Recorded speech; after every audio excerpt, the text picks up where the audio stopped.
You come here, ass fuck.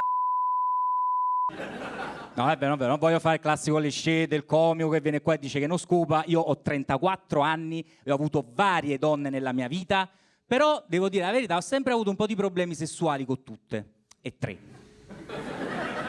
Tipo, sono stato con una ragazza che era una ninfomane pazza folle. A un certo punto stavamo facendo l'amore, mentre facevamo l'amore mi fa: aspettami qui, voglio farti una sorpresa. Mi lega e mi benda e se ne va. Voi mi vedete, sono un po' grassottello, quindi quando qualcuno mi dice voglio farti una sorpresa penso: oh, chissà che si mangia. Stavo là legato, bendato, dopo poco sento che torna, però sento anche questo rumore.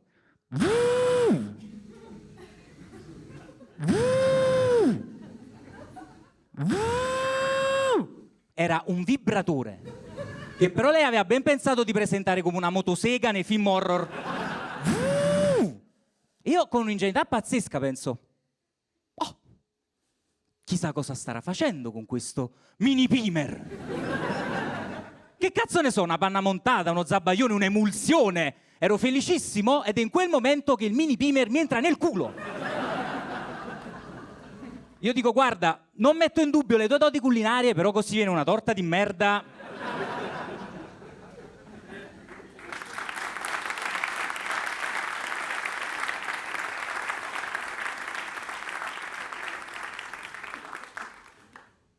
E invece, devo dire la verità, all'assaggio non era male. L'impiattamento un po' mediocre, diciamo. Però io ormai con la mediocrità sono abituato, cioè veramente io sono molto abituato alla mediocrità, cioè per dimostrarvi quanto io sono abituato alla mediocrità. Vi ho detto, io faccio il comico da 7 anni. Quanti di voi mi conoscono per applauso? Perfetto. No, però non... All'assaggio pure questa.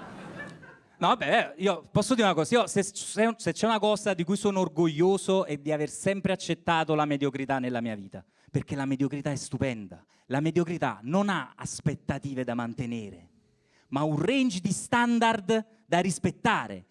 In cui se fai peggio, vabbè, quello è mediocre. Ma se fai meglio... Wow, è arrivato in orario al lavoro.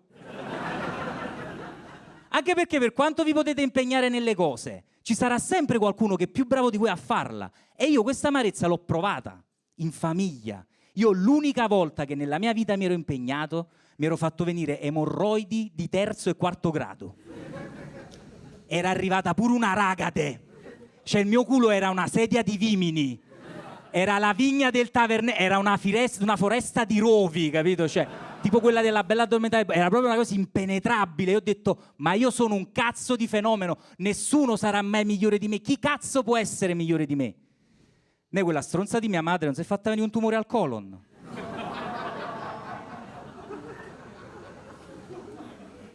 E c'è morta pure! Qua ci sono i fan di Bambi. Siete dispiaciuti da questa cosa? È morta pure a voi mia madre. State tranquilli, l'abbiamo superata tutti questa cosa, per fortuna l'abbiamo superata, io l'ho superata, adesso, anzi, c'è un lato positivo che io adesso non sono più obbligato a frequentare i parenti di mia madre. Ma no per qualcosa, Allora, io sono nato a Napoli in un quartiere popolare, Soccavo, lo conoscete? È una merda, ci sta che non lo conoscete. È talmente brutto che Brumotti non ci ha preso manco un pacchero a Soccavo. Favi capire quanto è brutta Soccavo? E io sono cresciuto là, vi lascio immaginare le ideologie della mia famiglia, no? Cioè, per dirvi, il fratello di mia madre è un cattolico, fervente cattolico, proprio credente, lui proprio così, E allora è un personaggio molto strano, mio zio, veramente è basso, pelato, ha i capelli lunghi dietro però, una barba folta, vocione e uno spiccato accento napoletano, cioè praticamente è il pupazzetto Funko Pop di Giobbe Covatta. E adesso col tempo però è un fervente cattolico, però è peggiorato. E l'ultima volta che siamo stati a messa insieme, cioè avete presente quando il prete vi fa ripetere la frase tipo ascoltaci o Signore? Rendiamo grazie a Dio. E questo è il giusto entusiasmo con cui va fatta questa cosa. Mio zio invece diventa un invasato. Ascoltaci o Signore. Ascoltaci o Signore. rendiamo grazie a Dio. Che io ho detto, zio, troppo entusiasmo, siamo al funerale di mamma.